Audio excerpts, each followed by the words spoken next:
ನಮ್ಮ ಸದನದ ಗೌರವಾನ್ವಿತ ಶಾಸಕರಾದ ವೇದವ್ಯಾಸ್ ಕಾಮತ್ ಅವರ ಮೇಲೆ ಒಂದು ಎಫ್ಐಆರ್ ಅನ್ನು ದರ್ಜೆ ಮಾಡಲಾಗಿದೆ. ಯಾವುದೇ ರೀತಿಯ ಹಿಂದೆ ಮುಂದೆ ಅದ್ರ ಬಗ್ಗೆ ವಿಚಾರಣೆ ಮಾಡದೆ ಒಬ್ಬ ಶಾಸಕರ ಮೇಲೆ ಈ ರೀತಿ ಎಫ್ಐಆರ್ ಮಾಡ್ತಾರೆ ಅಂದ್ರೆ ಸರ್ಕಾರದ ಉದ್ದೇಶ ಏನು? ಏನಾದ್ರು ಒಂದು ಸಾಕ್ಷ್ಯ ಇಟ್ಕೊಂಡು ಎಫ್ಐಆರ್ ಮಾಡೋದನ್ನ ನಾನು ನೋಡಿದ್ದೀನಿ. ಏನು ಇಲ್ದಿರ ಎಫ್ಐಆರ್ ಮಾಡ್ತಾರೆ ಅಂತ ಹೇಳಿದ್ರೆ ಏನು ಯಾವ್ದು ನಾವು ಯಾವ ರಾಜ್ಯದಲ್ಲಿ ಇದ್ದೀರಿ ನಾವು? ಗುಂಡಾ ರಾಜ್ಯನ ಇದು? ಅಂದ್ರೆ ಅಧಿವೇಶನ ನಡೀತಾ ಇದೆ, ಅಧಿವೇಶನ ನಡೆಯೋ ಸಂದರ್ಭದಲ್ಲಿ ಈ ತರ ಅನಾಹುತಗಳಾದ್ರೆ ಶಾಸಕರಿಗೆ ಯಾರು ಬರ್ತಾರೆ ಸಪೋರ್ಟ್ ಆಗಿ? ಶೂನ್ಯ ಮೇಲೆ ಸರ್ಕಾರ ಸುಮ್ಮನೆ ಯಾರು ಎಫ್ಐಆರ್ ಹಾಕಕ್ಕೆ ಹೋಗೋದಿಲ್ಲ.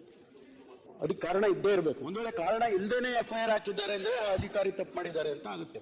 ಎಫ್ಐಆರ್ ಕೊಡ್ತಾರೆ, ಶಾಸಕರು ಹೊಡೆದಿದ್ದಾರೆ ಅಂತ ಹೇಳಿ. ಯಾರು ಹೊಡೆದಿದ್ದಾನೆ ಅಂತ ಹೇಳುವಂತ ಇವತ್ತು ಹೇಳ್ತಾನಲ್ಲ, ಅದು ಎಲ್ಲಾದ್ರೂ ಸಿಸಿಟಿವಿ ಫುಟೇಜ್ಗಳಿದೆಯಾ? ಒಂದು ಶಾಸಕ ಸಾರ್ವಜನಿಕವಾಗಿ 100 ಜನ ಇರುವಾಗ ಹೊಡಿತಾರೆ, ಅಷ್ಟು ಕಾಮನ್ ಸೆನ್ಸ್ ಇಲ್ವಾ?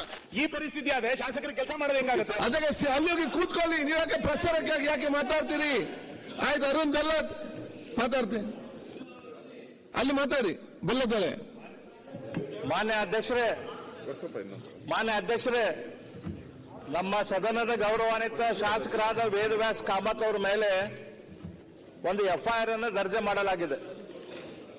ಏನು ವಿಷಯ? ಅವ್ರು ಯಾವುದಕ್ಕೂ ಪ್ರಚೋದನೆ ಕೊಟ್ರು ಅಂತೇಳಿ ಯಾವುದೇ ರೀತಿಯ ಹಿಂದೆ ಮುಂದೆ ಅದ್ರ ಬಗ್ಗೆ ವಿಚಾರಣೆ ಮಾಡದೆ ಒಬ್ಬ ಶಾಸಕರ ಮೇಲೆ ಈ ರೀತಿ ಎಫ್ಐಆರ್ ಮಾಡ್ತಾರೆ ಅಂದ್ರೆ ಸರ್ಕಾರದ ಉದ್ದೇಶ ಏನು? ಏನು ದಮನ ನೀತಿ ಅನುಸರಿಸಬೇಕಂತ ನೀವು ಮಾಡಿದಿರಿ? ಪ್ರಶ್ನೆ ಕೇಳಿ. ಅಲ್ಲ, ಪ್ರಶ್ನೆ ಏನಿಲ್ಲ, ಪ್ರಶ್ನೆನೇ ಇದೆ. ನಮ್ದು ಇದೇ ದೊಡ್ಡ ವಿಷಯ. ಈಗ ವೇದವ್ಯಾಸ್ ಕಾಮತ್ ಅಂತ ಜಿಲ್ಲೆ ಶಾಸಕರ ಮೇಲೆ ಎಫ್ಐಆರ್ ಮಾಡಿ ಏನಿಲ್ಲ. ಉತ್ತರ ಕೇಳಿ. ಅಲ್ಲ ಮನೆ ಅಧ್ಯಕ್ಷೆ, ಸರ್ ಆಯ್ತು, ಉತ್ತರ ಅಧ್ಯಕ್ಷೆ, ವೇದವ್ಯಾಸ್ ಕಾಮತ್ರು ಮೇಲೆ ಏಕಾಏಕಿ ಆದಂತ ಎಫ್ಐಆರ್ ಅನ್ನು ನೆನ್ನೆ ಮಾಡಿದೆ ಅಂತೇಳಿ ನಾವು ನೋಡಿದೀವಿ. ಯಾರೋ ಒಬ್ರು ಅವ್ರ ಕಾರ್ಯಕರ್ತರ ಮೇಲೆ ಹಲ್ಲೆ ಮಾಡಿದ್ದು, ಅದಕ್ಕೆ ಇವರು ಪ್ರಚೋದನೆ ಕೊಟ್ಟರು ಅಂತ ಅವ್ರು ಊಹೆ ಮಾಡ್ಕೊಂಡು ಹೇಳಿದ್ದಾರೆ. ಇದಕ್ಕೆ ಏಕಾಏಕಿ ಶಾಸಕರನ್ನ ವಿಚಾರಣೆಗೂ ಮಾಡದಲೆ ದಿಢೀರ್ ಅಂತ ಹೇಳಿ ಎಫ್ಐಆರ್ ಮಾಡಿಬಿಟ್ರೆ ಏನ್ ಪರಿಸ್ಥಿತಿ? ಶಾಸಕರಾಗ 10 ಕಾರ್ಯಕ್ರಮಗಳು ಹೋಗ್ತಾ ಇರ್ತಾರೆ, ಅದಕ್ಕೆಲ್ಲ ಗಲಾಟೆಗಳಿಗೆ ಶಾಸಕರ ಕಾರಣನಾ? ಇದ್ಯಾರೋ ವೇದವ್ಯಾಸ ಒಬ್ಬರು ಅಲ್ಲ, ನಾಳೆ ಇನ್ನೊಬ್ರು ಮೇಲೆ ದೂರು ಕೊಡ್ತಾರೆ, ಹಂಗಾರೆ ಎಫ್ಐಆರ್ ಮಾಡ್ತೀರಾ? ಈ ಪರಿಸ್ಥಿತಿ ಆದ್ರೆ ಶಾಸಕರಿಗೆ ಕೆಲಸ ಮಾಡೋದು ಹೆಂಗಾಗುತ್ತೆ? ಹಂಗಾಗಿ ಏಕಾಏಕಿ ಯಾಕೆ ಎಫ್ಐಆರ್ ಮಾಡಿದ್ರಿ ಅನ್ನುವಂತ ಚರ್ಚೆ ಅಷ್ಟೇ. ಅಲ್ಲ, ಈಗ ಪರಮೇಶ್ವರ್ ಸಾಹೇಬ್ರೆ ಒಂದೇ ನಿಮಿಷ. ಈಗ ನಾವು ಇಲ್ಲಿದ್ದೀರಪ್ಪ, ನಮ್ಮ ಮೇಲೆ ನಾವು ಕೇಸ್ ಹಾಕ್ಬಿಟ್ರೆ ಏನನ್ನ ಕೇಸ್ ಹಾಕ್ಬೇಕಾದ್ರೆ ನಾನು ಹೋಮ್ ಮಿನಿಸ್ಟರ್ ಕೆಲಸ ಮಾಡಿದ್ದೀನಿ, ತಾವು ಮಾಡಿದ್ದೀರ. 2ನೇ ಸರಿ ಅಲ್ಲ ನೀವು, 3ನೇ ಸರಿನಾ? ಅದಕ್ಕೆ ಸಮಸ್ಯೆಗಳಾಗ್ತಾ ಇರೋದು, ಸಮಸ್ಯೆಗಳೇ ಆಗ್ತಾ ಇರೋದಕ್ಕೆ 3ನೇ ಸರಿ ಆಗ್ಬಾರ್ದು. ಹೋಮ್ ಮಿನಿಸ್ಟರ್ ದಾರಿಯಲ್ಲಿ ಇದಾರಲ್ಲ, ದಾರಿಯಲ್ಲಿ ಬಹಳ ಜನ ಇದಾರೆ, ಅವರು ಇದಾರೆ ಅದರಲ್ಲಿ. ಇಲ್ಲಿ ಒಂದು ನನಗೆ ಅರ್ಥ ಆಗದೆ ಇರೋವಂಥದ್ದು, ಈಗ ಯಾವುದೋ ಗಲಭೆ ಆದ್ರೆ ಯಾರೋ ಗಲಭೆ ಆಗಿರ್ತಾ ಅದಕ್ಕೆ ಪ್ರಚೋದನೆ ಮಾಡಿದ್ರು ಅಂತ ಹೇಳಿದ್ರೆ ಸಾಕ್ಷಿ ಏನಿದೆ? ಅದಕ್ಕೆ ಸಾಕ್ಷಿ ಏನಿದೆ? ಸಾಕ್ಷಿ ಏನಾದ್ರೂ ಬೇಕಲ್ಲ. ಅಲ್ಲ, ರೈಟಿಂಗ್ ಅಲ್ಲೋ ಅಥವಾ ಹೇಳಿರೋ ವಾಯ್ಸೋ, ಅವ್ರು ಮಾತಾಡಿರೋ ವಿಡಿಯೋನೋ ಅಥವಾ ಫೋನ್ ಕಾಲು, ಏನಾದ್ರೂ ಒಂದು ಸಾಕ್ಷಿ ಇಟ್ಕೊಂಡು ಎಫ್ಐಆರ್ ಮಾಡೋದನ್ನ ನಾನು ನೋಡಿದ್ದೀನಿ. ಏನು ಇಲ್ದಿರ ಎಫ್ಐಆರ್ ಮಾಡ್ತಾರೆ ಅಂತ ಹೇಳಿದ್ರೆ ಏನು ಯಾವ್ದು ನಾವು ಯಾವ ರಾಜ್ಯದಲ್ಲಿ ಇದ್ದೀರಿ ನಾವು? ಗುಂಡಾ ರಾಜ್ಯನ ಇದು?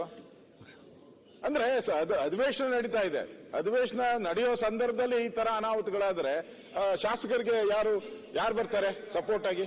ಶೂನ್ಯ ಮೇಲೆ ಸರ್ಕಾರ. ಒಂದ್ ನಿಮಿಷ. ಶಾಸಕರಿಗೆ ಏನಾದ್ರು ಹಿಂಗ್ ಕೇಸ್ ಮಾಡ್ಬೇಕಾದ್ರೆ ನಿಮ್ ಪರ್ಮಿಷನ್ ತಗೊಂಡು ಅವ್ರನ್ನ ಅರೆಸ್ಟ್ ಮಾಡೋದು, ಎಫ್ಐಆರ್ ಮಾಡೋದು ಇತ್ತು. ದಯಮಾಡಿ ಅದನ್ನ ಯಾಕೆ ಮೊಟಕುಗೊಳಿಸಿದ್ರೆ? ಒಂದ್ ಸ್ವಲ್ಪ ನಮ್ ಘನತೆ ಗೌರವನ ನೀವು ಎತ್ತಿಡಿಬೇಕು.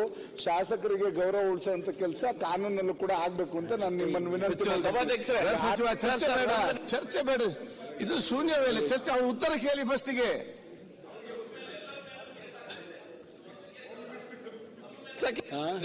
ಅಲ್ಲಿರುವಂತಹ ಶಾಸಕರ ಮೇಲೆಲ್ಲ ನೀವು ಪಾಯಿಂಟ್ ಔಟ್ ಮಾಡಿ, ಟಾರ್ಗೆಟ್ ಮಾಡಿ ನೀವು ಕೇಸ್ ಮಾಡ್ತಾ ಇದ್ದಾರೆ. ಒಂದೇ ಮಿನಿಟ್ ಸಭಾಧ್ಯಕ್ಷರೇ, ಒಂದ್ ಸಣ್ಣ ಕೇಸ್ ಬೇರೆ ಯಾರಾದ್ರೂ ಬಂದು ಕೇಸ್ ಹಾಕ್ಲಿಕ್ಕೆ ಹೋದ್ರೆ ಇನ್ಸ್ಪೆಕ್ಟರ್ ಹೇಳ್ತಾರೆ ಎಫ್ಐಆರ್ ಹಾಕ್ಲಿಕ್ಕೆ ಆಗುದಿಲ್ಲ ರೀ, ಅದು ಇದು ಹೇಳ್ತಾರೆ. ಇದೊಬ್ಬ ಶಾಸಕರ ಮೇಲೆ ನೀವು ಒಟ್ಟು ಕರೆದು ಎಫ್ಐಆರ್ ಹಾಕ್ತೀರಿ, ಗೃಹ ಸಚಿವರು ಉತ್ತರ ಕೊಡ್ತಾರೆ. ಅಧ್ಯಕ್ಷರೇ, ಇದು ಬಹಳ ಗಂಭೀರವಾಗಿರ್ತಕ್ಕಂಥ ವಿಷಯ. ಮಾನ್ಯ ಶಾಸಕರ ಮೇಲೆ ಎಫ್ಐಆರ್ ಹಾಕಿದ್ದಾರೆ, ಬಹಳ ದೊಡ್ಡ ತಪ್ಪು ಮಾಡಿದ್ದಾರೆ ಅಂತಕ್ಕಂಥ ಮಾತನ್ನ ಪ್ರಸ್ತಾಪ ಮಾಡಿದ್ದಾರೆ. ವಿವರವಾದ ಉತ್ತರವನ್ನ ನಾಳೆ ನಾನು ತರಿಸಿಕೊಡ್ತೇನೆ.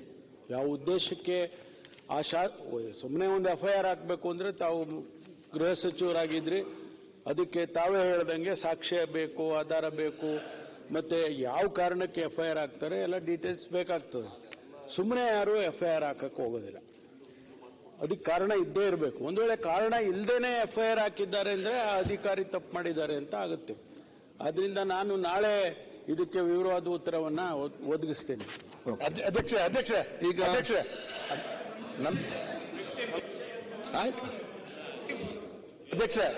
ಅಧ್ಯಕ್ಷ ಈಗ ದೇವಸ್ಥಾನಗಳಿಗೆ ಹೋಗ್ತಾ ಇರುವಂತಹ ಸಂದರ್ಭದಲ್ಲಿ ಅಲ್ಲಿರುವಂತ ಕೆಲವಾರು ಜನರು ಶಾಸಕರಿಗೆ ಏನೋ ಮಾತಾಡ್ತಾರೆ. ಅವರು ಏನೋ ಶಾಸಕರವರಿಗೆ ಹೇಳ್ತಾರೆ, ಒಳಗಡೆ ಹೋಗ್ತಾರೆ. ಒಳಗಡೆ ಹೋಗಿ ಬರುವ 1.5 ಗಂಟೆ ಆ ವೇದಿಕೆಯಲ್ಲಿ ನಾನು ಇರ್ತೀನಿ. ಆ ವೇದಿಕೆಯಲ್ಲಿ MLC ಅವರು ಕೂಡ ಆ ವೇದಿಕೆಯಲ್ಲಿ ಇರ್ತಾರೆ. ಅದರ ನಂತರ MLC ಅವರು ಬೇಗ ಹೊರಟು ಹೋಗ್ತಾರೆ. ಅದರ ನಂತರ ಅಲ್ಲಿರುವಂತ ಹುಡುಗರು ನನ್ನನ್ನ ಗೆರವು ಹಾಕ್ಲಿಕ್ಕೆ ಬರ್ತಾರೆ. ಗೆರವು ಹಾಕುವಾಗ ಎಲ್ಲರೂ ಸಮಾಧಾನ ಮಾಡಿ ಕಳಿಸ್ತಾರೆ. ಇಲ್ಲಿ ಗಲಾಟೆಗಳು ಗೊಂದಲಗಳು ಆಗ್ಲಿಲ್ಲ. ಆದ್ರೆ ಅದಕ್ಕೆ ನಾನು ಕುಮ್ಮಕ್ಕು ಕೊಟ್ಟಿದ್ದೇನೆ, ನಾನು ಹೊರಟಿದ್ದೇನೆ ಅಂತ ಹೇಳುವಂತ ದೃಷ್ಟಿಯಲ್ಲಿ ಅದೇ ಸಚಿವ ನನ್ನ ಕರ್ತವ್ಯವನ್ನು ನೀವು ಹಿರಿಯ ರೀತಿ ನನ್ನ ಮಾತನ್ನ ಹೇಳ್ತೀನಿ ದಯವಿಟ್ಟು. ಸರ್ ಅವರು ಮಾತಾಡಿ ಆಯ್ತು, ನಾನು ಹೇಳ್ತೇನೆ ಕೂತ್ಕೊಳ್ಳಿ. ಅವ್ರು ಹೇಳಿ ಆಯ್ತು, ನೀವು ಕೂತ್ಕೊಳ್ಳಿ. ನೀವು ಉತ್ತರ ನಾಳೆ ಕೊಡಿ.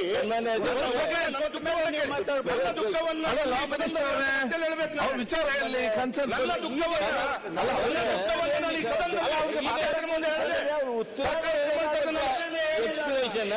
ಈಗ ಹಾಕಿದ್ದಾರೆ FIR ಅಂತ ನಿಮಗೆ ನಾವು ಉತ್ತರನೇ ಹೇಳಿಲ್ಲ. ಕೊಡುವಲ್ಲ ಅಂತಂದ್ರೆ ಸದಸ್ಯರ ಮೇಲೆ ನೀವು ಮಾತಾಡ್ರಿ, ಪಾಪ ಅವ್ರು ಕೊಡ್ಬೇಡ್ರಿ. ಅಲ್ಲ ಅವ್ರು ಹೇಳಿಲ್ಲ, ಅವ್ರು ಮಾತಾಡಿ ಹೇಳಿದ್ರು ಅಂತ ತಿಳ್ಕೊಡ್ರಿ, ಅವ್ರು ತಪ್ಪಿದ್ದಸ್ತರು ಅಂತ ಹೇಳಿದ್ರು ಅಂತ ತಿಳ್ಕೊಡ್ರಿ. ಅವಾಗ ಅವ್ರು ಉತ್ತರ ಹೇಳಕ್ ಅಡ್ಡಿಲ್ಲ. ಈಗ ಈಗ ಕಾನೂನು ಸಚಿವರು ಆಯ್ತು, ನೀವು ಚರ್ಚೆ ಮುಗಿತಾ? ಆಯ್ತು, ಕೂತ್ಕೊಳ್ಳಿ. ಆಯ್ತು, ಈಗ ಅಲ್ಲ ಒಂದ್ ಸೆಕೆಂಡ್. ಈಗ ಸರ್ಕಾರ ಕಾನೂನು ಸಚಿವರು ಏನ್ ಹೇಳ್ತಾರೆ ಅಂತ ಹೇಳಿದ್ರೆ, ತಾವು ತಮ್ಮ ಪರವಾಗಿ ಬೇರೆಯವರೆಲ್ಲ ಜನ ಇವತ್ತು ಮಾತಾಡಿದ್ದಾರೆ. ಸರ್ಕಾರ ಅದನ್ನು ಪರಿಶೀಲಿಸಿ ನಾವು ಉತ್ತರ ಕೊಡ್ತೇವೆ ಅಂತ ಹೇಳಿದ್ದಾರೆ. ನಾಳೆ ಉತ್ತರ ಕೊಡುವಾಗ ಇಲ್ಲ ಏನೋ ತಪ್ಪಿದೆ ಅಂತ ಹೇಳಿ ಅದಕ್ಕೆ ನೀವು ಕ್ಲಾರಿಫಿಕೇಶನ್ ಕೊಡಿ ಅಂತ. ಸರಿ ಇದೆ, ನೀವು ಸರಿ ಇದೆ ಅಧ್ಯಕ್ಷರೇ. ಈಗ ಈ ಸಂದರ್ಭದಲ್ಲಿ ಆದಂತ ಬಗ್ಗೆ ನಾನು ಒಂದು 2 ನಿಮಿಷ ಸರ್ಕಾರಕ್ಕೆ ನಿಮ್ಮ ಗಮನಕ್ಕೆ ತರ್ತೇನೆ. ಅದರ ನಂತರ ನಾಳೆ ಅವರು ಉತ್ತರ ಕೊಡ್ಲಿ. ಆ ಉತ್ತರಕ್ಕೆ ಸಮರ್ಥಕವಾಗಿ ನಾನು ಏನಾಗಿದೆ ಅಂತ ಹೇಳುವಂತ ಬಗ್ಗೆ ಅವರು ಹೇಳಿದಲ್ಲಿ ವ್ಯತ್ಯಾಸಗಳಿದ್ರೆ ನನಗೆ ವಾಪಸ್ ಪುನಃ ಈಗ ನಾನು ಒಂದೇ ನಿಮಿಷ ಹೇಳ್ತೇನೆ.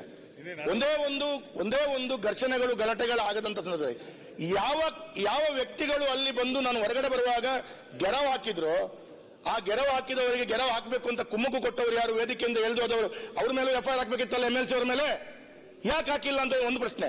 ಎರಡನೇದು, ಅವರು ಗೆರವು ಹಾಕಿದವರಿಗೆ ನನಗೆ ಒಳಗಡೆ ಕೊಟ್ಟ ದೇವರು ಕೊಟ್ಟಂತ ಭಟ್ರು ಕೊಟ್ಟಂತ ಪ್ರಸಾದವನ್ನು ಅವರಿಗೆ ಕೈಯಲ್ಲಿ ಕೊಟ್ಟು ಹೋಗ್ಯಪ್ಪ ಅಂತ ಹೇಳುವಾಗ ಯಾರೋ ಒಬ್ಬ ವ್ಯಕ್ತಿ ಎಲ್ಲೋ ಇದ್ದವನು ನನ್ನ ಹಿಂದ್ಗಡೆ ಸೈಡ್ ನಲ್ಲಿ ಇದ್ದಂತ ಒಂದು ವ್ಯಕ್ತಿಗೆ ಒಂದು ಹೊಡಿತಾನೆ. ಹೊಡೆದವನು ಪೆಡ್ತಿಂದವನು ಪರಿಶಿಷ್ಟ ಜಾತಿಗೆ ಒಳಪಟ್ಟವನು, ಹೊಡೆದವನು ಹೋಗಿ ವೆನ್ಲಾಕಲ್ಲಿ ಅಡ್ಮಿಟ್ ಆಗಿ FIR ಕೊಡ್ತಾನೆ, ಶಾಸಕರು ಹೊಡೆದಿದ್ದಾರೆ ಅಂತ ಹೇಳಿ ಅದ್ರ ಮೇಲೆ ಆಣೆ ಪ್ರಮಾಣ ಕರೀತಾರೆ. ನಾನು ಒಂದು ಕೇಳುದು, ಯಾರ್ಯಾರು ಪ್ರಶ್ನೆಗಳನ್ನು ಹಾಕುವುದು, ಯಾರ್ಯಾರು ಮಾತಾಡೋದಕ್ಕಿಂತ ಆ ಯಾರು ಹೊಡೆದಿದ್ದಾನೆ ಅಂತ ಹೇಳುವಂತ ಯುವಕ ಹೇಳ್ತಾನಲ್ಲ, ಅದು ಏನಾದ್ರೂ ಒಂದು CCTV ಫುಟೇಜ್ಗಳು ಇದೆಯಾ? ಒಂದು ಶಾಸಕ ಸಾರ್ವಜನಿಕವಾಗಿ 100-200 ಜನರು ಇರುವಾಗ ಹೊಡಿತಾನೆ, ಅಷ್ಟು ಕಾಮನ್ ಸೆನ್ಸ್ ಇಲ್ವಾ? ಇದು ಹೊಡಿಯದೆ ನನ್ನ ಮೇಲೆ FIR ಬಿದ್ದಿದೆ ಅಂತ ಹೇಳಿ ಆದ್ರೆ ನಾನು ತಪ್ಪು ಮಾಡಿದೆ, ಹೊಡಬೇಕಿತ್ತು ಅಂತ ಹೇಳಿ ಕಾಣುತ್ತೆ ನನಗೀಗ. ಆಯ್ತು, ಸರ್ಕಾರ ಉತ್ತರ ಕೊಡ್ತಾ ಇಲ್ಲ, ನೀವು ಸಮಾಧಾನ ಗಡಿಬಿಡಿ ಮಾಡ್ಬಿಡಿ. ಈಗ ಹೇಳ್ತೀರಲ್ಲ, ಈಗ ನಮ್ಗೆ ಅರ್ಥ ಆಗ್ತದೆ ಮಾತಾಡ್ತಿದ್ದೀವಿ. 4ನೇ FIR ಆಯ್ತು, ಹರೀಶ್ ಪುಂಜ ಅವ್ರ ಮೇಲೆ 3-4 ಆಗಿದೆ, ಭರತ್ ಶೆಟ್ಟರ್ ಮೇಲೆ ಆಗಿದೆ. ಈ FIR ಹಾಕೊಂಡು ನಮ್ಮನ್ನ ಏನು ಮಾಡ್ಬೇಕು ಸರ್? ನಾವು ಸಾರ್ವಜನಿಕವಾಗಿ ಎಲ್ಲೂ ಕಾರ್ಯಕ್ರಮಕ್ಕೆ ಹೋಗುವಾಗಿಲ್ಲ. ಅಲ್ಲಿ ಕಾರ್ಯಕ್ರಮದಲ್ಲಿ ನಿಂತು ನಮಗೆ ಅಲ್ಲಿ ಕಾರ್ಯಕ್ರಮದಲ್ಲಿ ನಿಂತಾಗ ಅಲ್ಲಿ ಒಂದು 50 ಜನ ಸೇರಿ ಏನೋ ಒಂದು ಮಾಡ್ತಾರೆ. ಅದ ನಂತರ ಅವರೇ FIR ಕೊಡಿಸ್ತಾರೆ. ಏನ್ ಸರ್ ಇದ್ರ ಅರ್ಥ ಏನು? ನಾವು ಕ್ಷೇತ್ರದಲ್ಲಿ ಬದುಕಬಾರ್ದು. ಅಶ್ವಥ್ ನಾರಾಯಣ್, ಆಡಳಿತದ ವ್ಯವಸ್ಥೆಯಲ್ಲಿ ಈಗ ಯೋಧಸ್ಕೊಂಬತ್ತಾರೆ.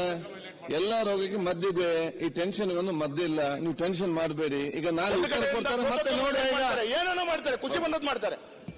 ಕಾರ್ಯದರ್ಶಿ ವರದಿ ಬರಬೇಕು. ಕಾರ್ಯದರ್ಶಿ ವರದಿ ಸಭಾಧ್ಯಕ್ಷರೇ, ಇಂಥ ಸಂದರ್ಭದಲ್ಲಿ ನೀವು ಸರ್ಕಾರ ಕೇಳದೆ ನಾಳೆ ನೀವೇ ಇದನ್ನ ಮುತುವರ್ಜಿ ತಗೊಬೇಕು. ಯಾಕಂದ್ರೆ ನೀವು ಗಾರ್ಡಿಯನ್ ನಮ್ಗೆಲ್ಲ. ಈಗ ನಿಮ್ಮ ಸಮಸ್ಯೆ ನನ್ನ ತಂದಾಕ್ತೀನಿ, ನಾನು